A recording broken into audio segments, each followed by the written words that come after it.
You ready? I'm ready. Horatio, you ready? Good. Let's do it.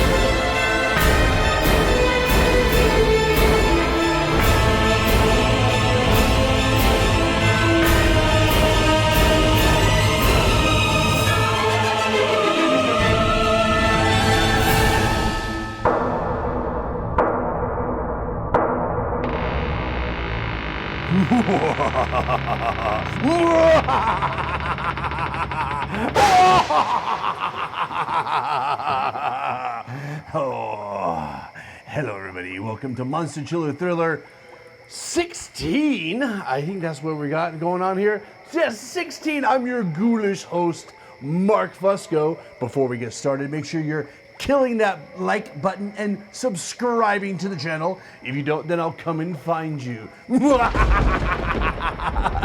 Oh, good Lord. All right. I'm always amazed at how many years I've been doing this special. It's absolutely my favorite special of the year to do. Plus, it's episode 200 of Wine World TV. I've been battling a cough and being hoarse for a couple weeks, so this almost didn't get done. My voice isn't perfect. I mean, not that it has to be perfect, but there's a little bit of, roughness in there. Anyway, this year I decided to purchase all three wines from Total Wine and More. Doing this isn't necessarily different than prior years. That is buying all three wines from, one retailer. But it is different that I'm revealing the retailer. Now, for many years, I stopped naming the retailer for each wine. It's not been particularly important, in my opinion, as to where I buy the wine. Plus, I've relied on sample wines for much of this time as well, and I always reveal that. The reason for this year is I wanted to highlight what they call Winery Direct. Now, these are wines that we in the industry will commonly called DIs, or direct imports. They're also called private labels. That's sometimes a better term because not all of the wines that are a DI are an imported wine. Oftentimes it's a domestic wine. So what's the deal with them? Well, first of all, Total Wine seems to be the only retailer that I know of that kind of tell you that a wine is a DI. And most of their Winery Direct wines will be that they are the only retailer for it. That's kind of the point. Other retailers and restaurants also have DIs, but they don't necessarily reveal it. But announcing them or not isn't the point. The point of a DI is profitability. Every year there will be what we call bulk juice that needs a home. Sometimes a winery sells it to another winery at a discount. Other times a winery makes a deal with a distributor or a chain restaurant or a group that sells wine to create an exclusive wine for that business. We can also see this with vineyards. They may not have been able to sell their entire crop to various wineries and distributors at full price. So they have a few options. One, let it just sit in the vineyard and become, fertilizer for next year. Two, sell it off at a discount to a distiller. Or three, also sell it at a discount to someone that will make wine out of it. The third option is most likely the most profitable for them. Well, bulk juice though, right? Yeah, bulk juice. Well, not all bulk juice is created equal, nor is all of it bottom of the barrel quality. It's an unfortunate name, but it's also apropos. Obviously, there is the low quality bulk juice out there, but sometimes there's some really decent, if not high quality stuff. So sometimes a winery just has leftover wine after fermentation is completed. Most wines are not 100% single variety. Many will have 2, 3, or maybe more grapes, even if it's labeled as a single varietal wine. So depending on how much of each grape is needed for the range of wines they make, they have some left over. Sometimes it's a lot, and sometimes it's not. But either way, the leftover wine isn't enough for them to make a separate wine. There's also production limits via permits that may prevent a winery from making more than a certain amount each year. So it's not always just by choice. Now, no matter the reason for the leftover wine, they try to find someone to take it.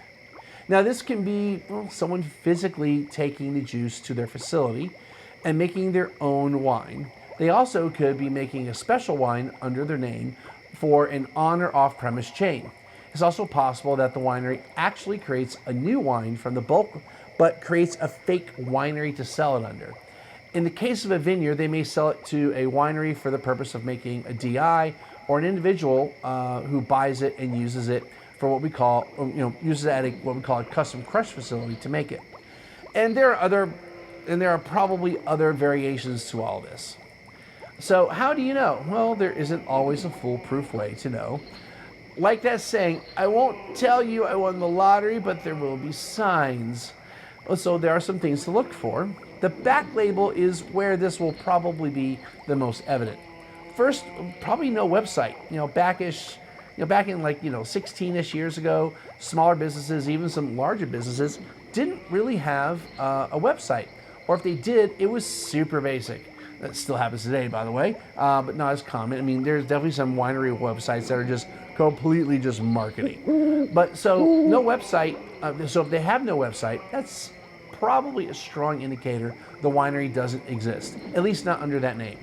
Second, you'll see something like bottled by or produced and bottled by or some other variation. It can still be a real physical winery, but most likely all they did was, quote, finish it. And that is take the wine made by someone else and maybe throw it into some barrels for a few months, or maybe just bottle it, because sometimes it was already in barrel. If the bottle says vinted, then that winery most likely made the wine. Also, the winery listed may have a generic sounding name or maybe what looks like a license number or then just a city, no physical address. But there's also an actual winery that you can visit that made it. Sometimes they even have a website for the wine. But most of the time, the DI wine isn't listed on the website, at least not the exact wine. There may be some wording on the label that's different than what you see on the website, but the base label is the same. Now, at the end of the day, this kind of thing is commonplace in the industry. It's a way for everyone to make money, but typically sell wine at a lower price. If you've walked into your local retailer and see a lot of displays of wine on sale, many of those wines are DIs, not all of them. We have a glut of wine in the market, and each year more of it is coming, at least for the next, 3-4 years.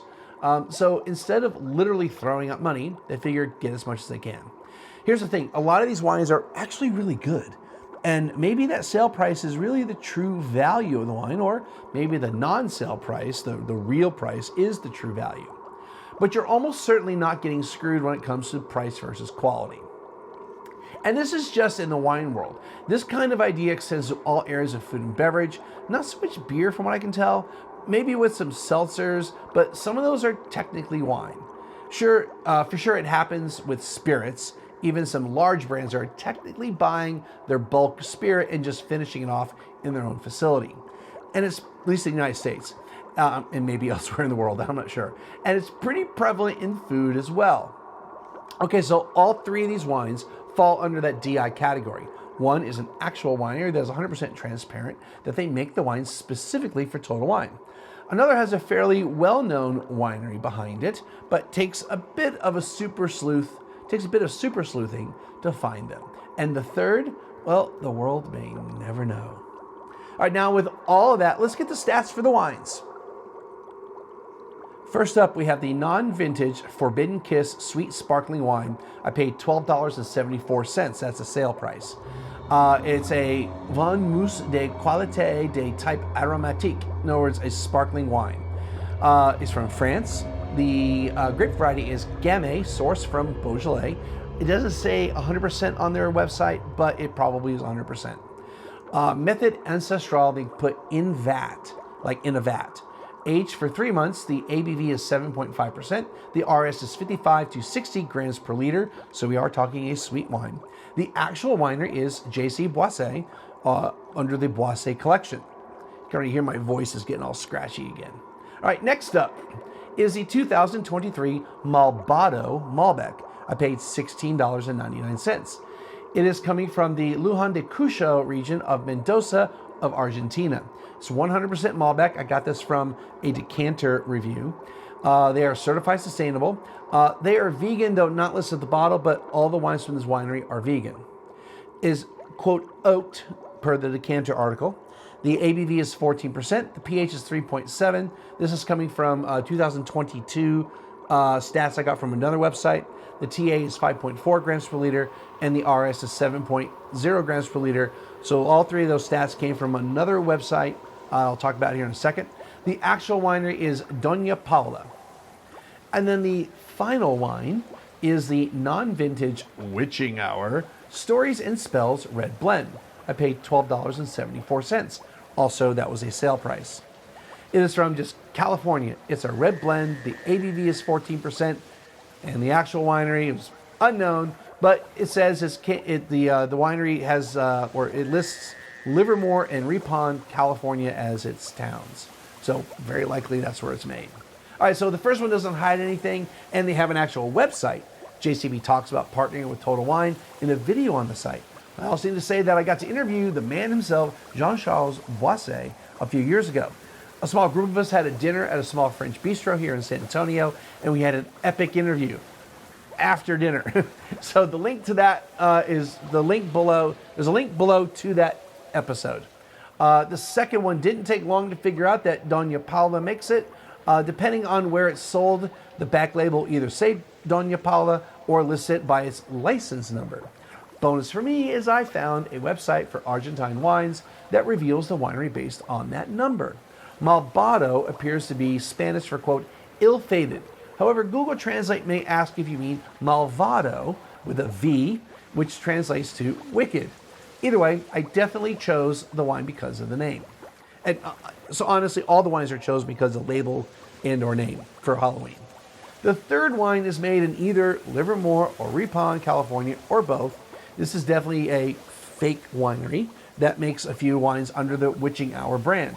Whether all the wines they make are considered DIs, I don't know. It appears they had a wine from South Australia at some point, but there is no website for them. Also, for the Malbado, I found a wine shop or distributor in the UK that has some technical information for the 2022 vintage. So those were those numbers I gave you, the TA, the total acidity, the pH, and the residual sugar. I'm really curious to see if that RS number, the residual sugar, is the same for this year. They called it dry, as in the distributor, and while some people may say a wine of 7.0 grams per liter of RS is dry, that's really pushing it. Humans can detect actual sugar somewhere between 5 and 10 grams per liter. It just kind of depends on a bunch of stuff. Okay, let's get into the wines. All right, I'm super excited to give these a try. Horatio's here. How you doing, Horatio? You hanging out? You know, this past year or so, watching a whole bunch of little, YouTube videos and either full episodes or like shorts. And I guess I really never paid attention to Craig Ferguson.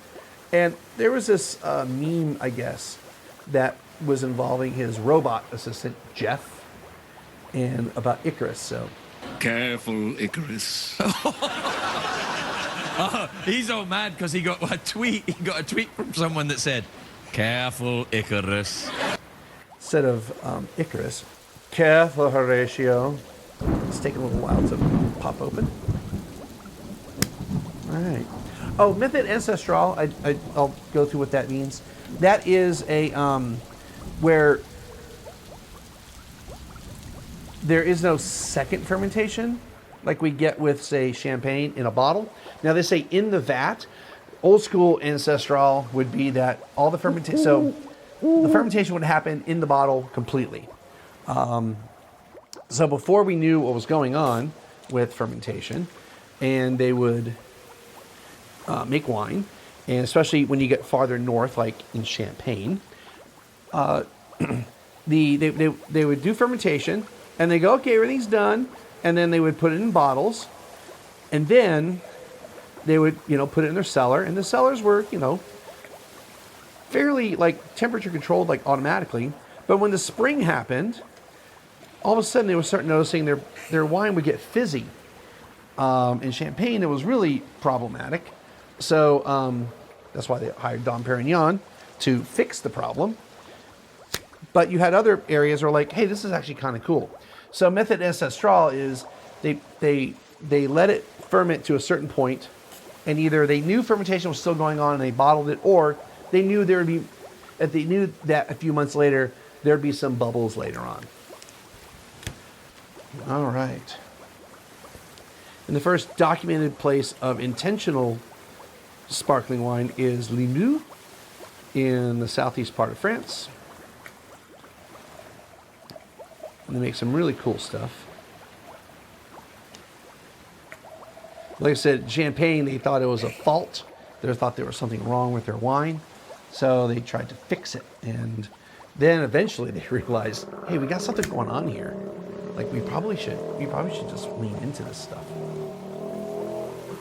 Whoop. Actually there. And I don't need that. I'm gonna pour myself a little bit more of this stuff. All right, so in 2 weeks, you're gonna see an interview I did with the people from Garrison Brothers, Dan and Nancy. They're the co-owners.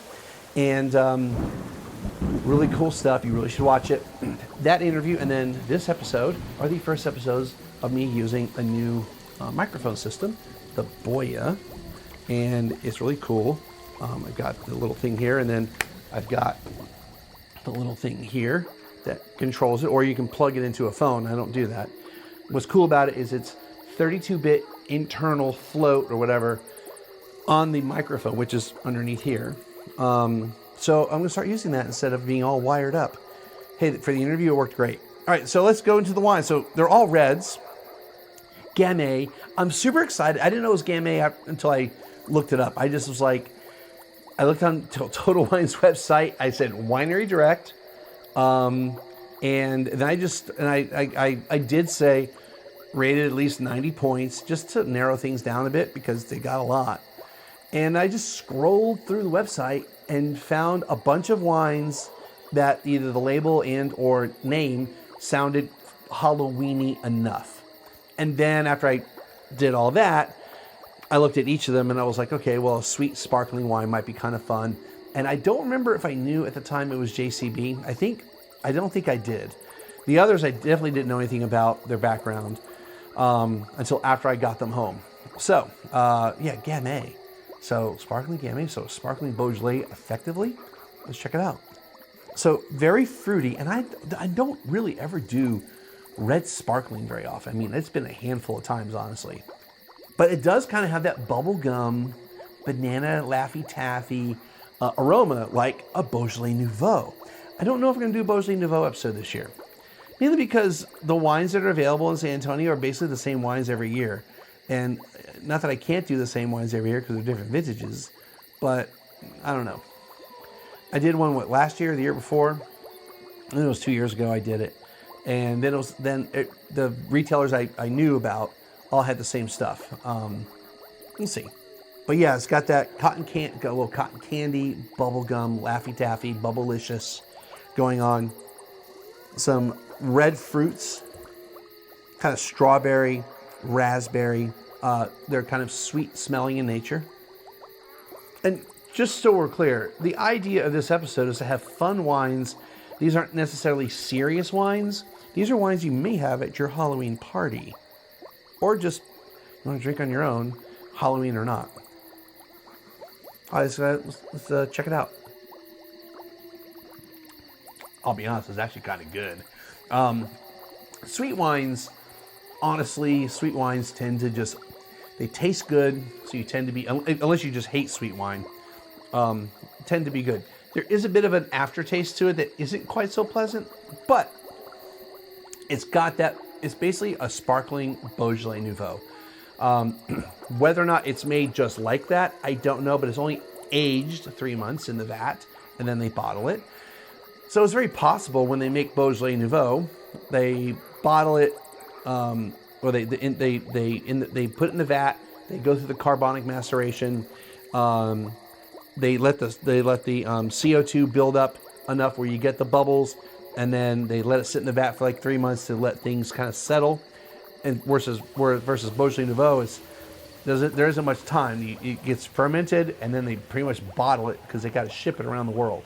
And this may be basically that, because it's elevated on the residual sugar because, well, you know, it's lower alcohol. What was the alcohol in this? 8%. So right above what the FDA's requirement to have a nutrition label on the back. So 7% or under, like most Moscatos, will give you like calories and sugar level and all that kind of stuff. But yeah, it's fresh, it's fruity, it would be a perfect party wine, whether for Halloween or not, and you put the bottle on display, Forbidden Kiss. Ooh. And I mean, it'd be cool. As per usual, I don't spit on this episode. Definitely put some candy, like raspberry especially. If you can get some, I didn't go seeking out candy this year. If you can get some like raspberry filled chocolates, it could be dark chocolate too, or milk chocolate. If you can get some raspberry filled stuff, you can get some beignets, or just jelly donuts or something like that with raspberry or cherry. Cherry would be really good. If you have like pies, if you do like a cherry pie, a raspberry pie, or some type of like red fruit pie, rhubarb maybe, that would be really cool too. Or just like, you get a bunch of M&Ms, maybe the caramel M&Ms. I love those things. When I go to the gas station, when I'm like traveling, I need a little snack and some drinks. I seek out the caramel M&Ms. Not sponsored by M&M or Mars. No, my nickname is Mars, by the way. They spell it wrong. I spell mine with a Z because it's cooler. That's what my buddy way back in the 80s told me. It's actually pretty tasty. I'm definitely going to enjoy that at some point. I don't know when, but I'll definitely enjoy it at some point. So let's move on to the Malbado. And I was really intrigued by that because I saw the name was like Malbec, Malbado, and I realized probably Malvado. So, evil or tricky or wicked or whatever. So let's get into this. And I figured Malbec, so Malbec should be like nice and juicy and fruit forward. So let's check it out. Okay, so it's got kind of a touch of a smoky character, kind of a little bit of meat character, like a smoked meat, almost like a barbecue. So there's a friend of mine tends to have a Halloween party every year, and I've been lucky enough to go most years. And every once in a while, she will have like food rather than just like snacks.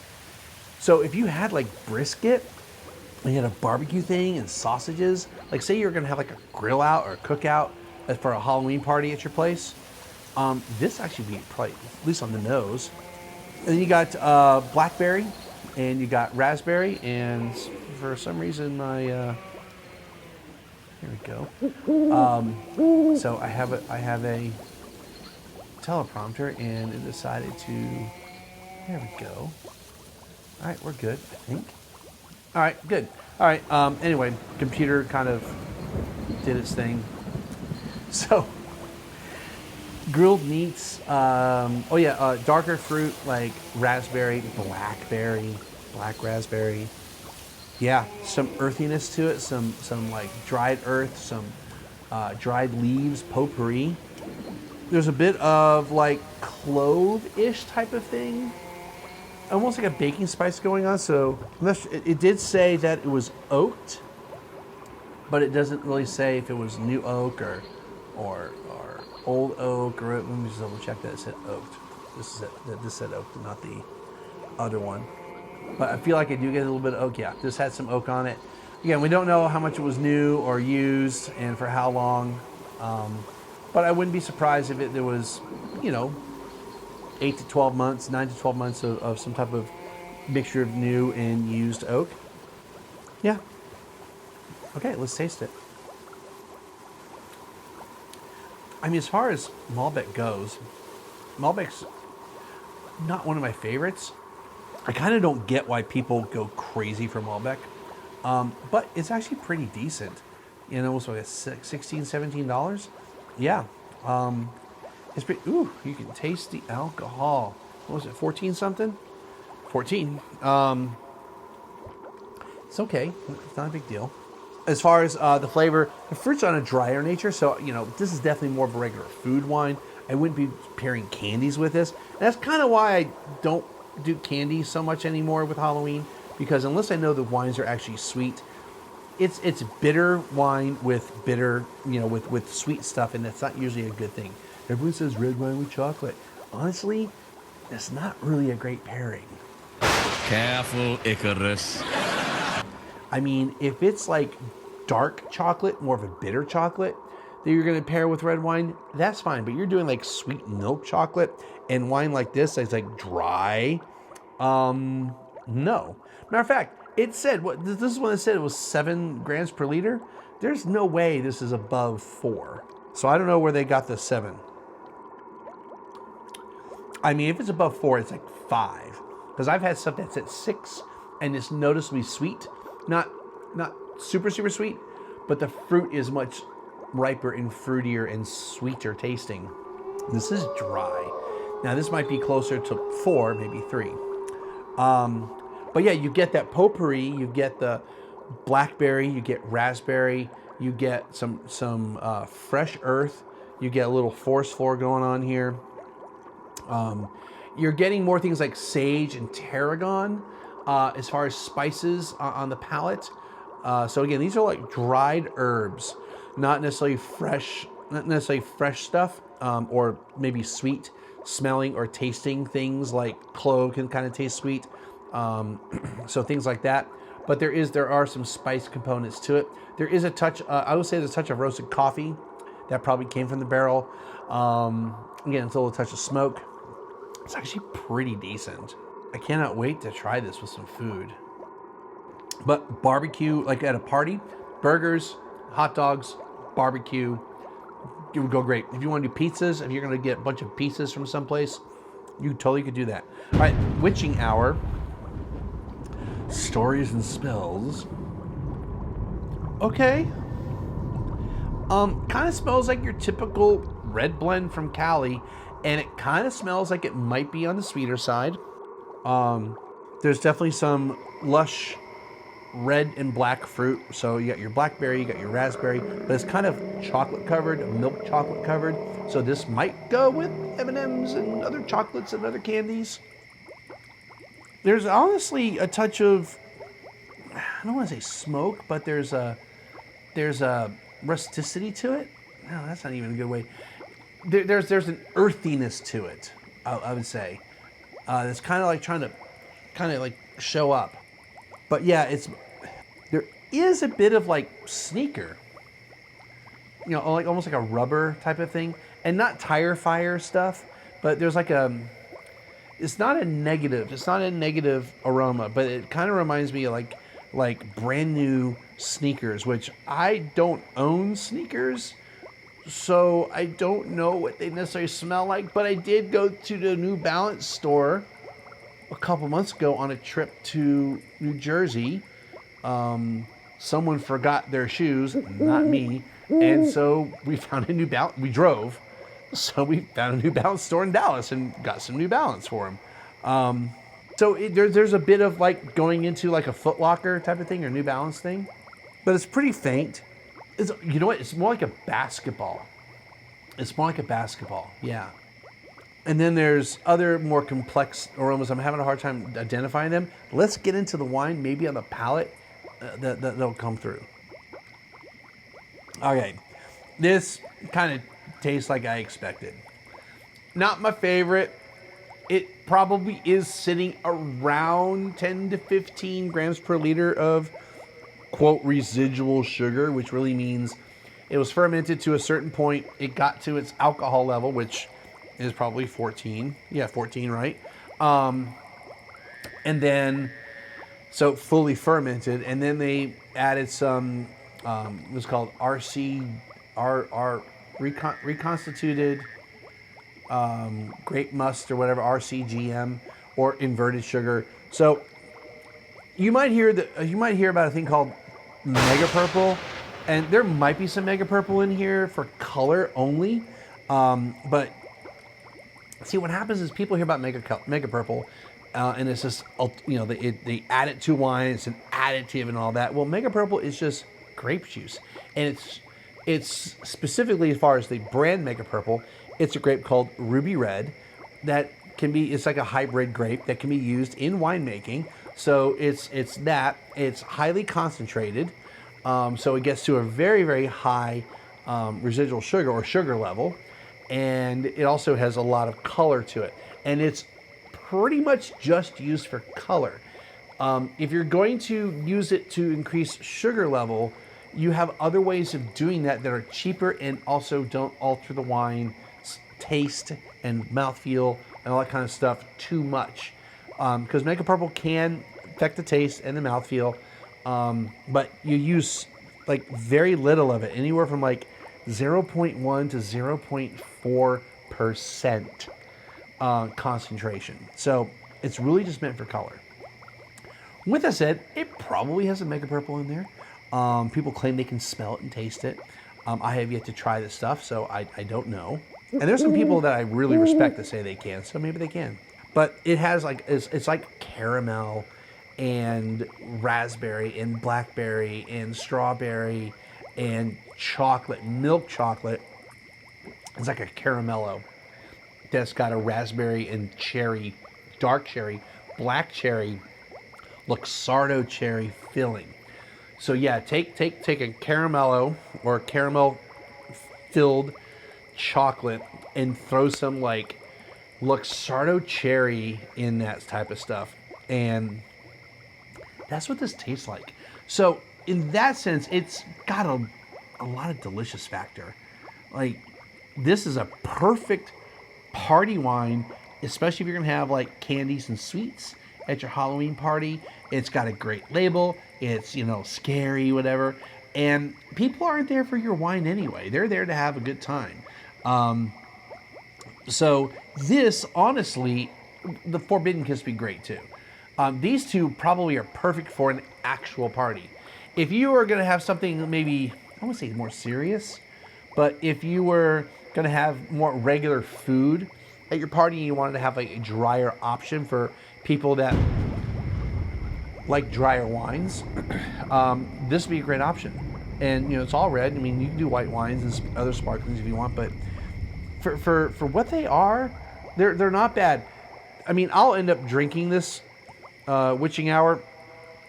Most likely, if I'd done this when I intended to do it, which was before the party, a week or two ago, I would have brought this wine to the party and said, "Hey, let's open it up." These I would have kept for myself. Well, I would have probably brought this as well. I probably would have brought this one and kept this for myself. I've done it in the past.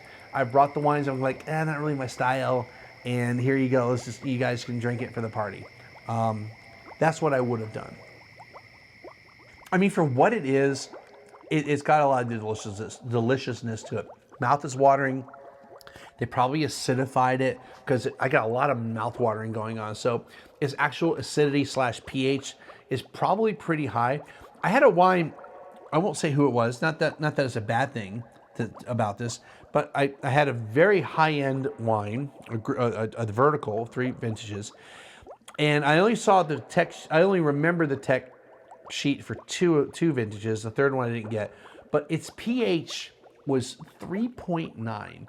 That is extremely high, and I'll be honest, that's a little worrying, because when the pH is significantly above 3.65, and you have to realize that the pH scale is a logarithmic scale, so every 10th is a big jump, all right? So a 3.9 pH, you are really pushing the limit of bad things not happening to the wine, okay? Now you can mitigate these things by having a super clean winery to ensure that any of the little nasties, as I call them, didn't get into the wine to begin with. And or you can make sure there's enough sulfur in there to prevent it. Sulfur is an antioxidant. It's also an antimicrobial. Without getting too far into the whole SO2 and sulfites and shit like that,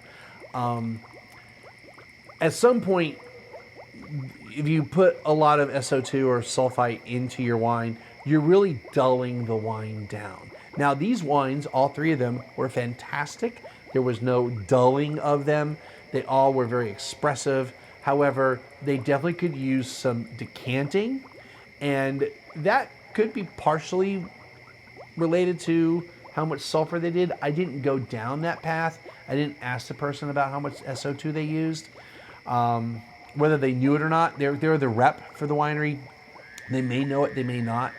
I didn't really feel like going down that path, but considering the pH was so high, it's possible. It's a little bit more than, say, your quote standard wine. But anyway, with that said, this pH would be low if it's a high acid wine. So those wines were low acid. They definitely were not. They did not have that a very intense acidity to them. This does seem to be kind of high in acid, but it's not what I would expect from this wine. So I believe they added some tartaric acid to it, and its pH might be closer to like 3.3 or 3.4, not like 3.1 or 3.2 or 2 or 3.0. It might be 3.4, maybe 3.5 pH. So acidity might be 6, maybe around 6 grams per liter, maybe a little higher. But yeah, because it does, I mean, my mouth is still watering. That's how acidic it is. But it's balanced in the sense that all the other things going on make it taste fresh. And that's what the acidity is going to do. Or I could be completely wrong about this, and it's completely just like, no, that's how it came out. And it's just naturally sweet tasting. Whatever. All right. Anyway, if you find these wines at Total Wine, which you should, or for whatever reason you find, well, you won't find this outside of Total Wine. If for some reason you find one of these two outside of Total Wine, and you want something that's kind of fun, and how I described each of those wines is something that you're into, then go seek them out. Especially, the next couple days, Halloween's coming up. Bring it to a Halloween party or use it for yours. All right, that's going to do it for today's show. If you enjoy what I'm doing here, make sure you hit the like button and subscribe, and then tell your friends, and we'll see you next time.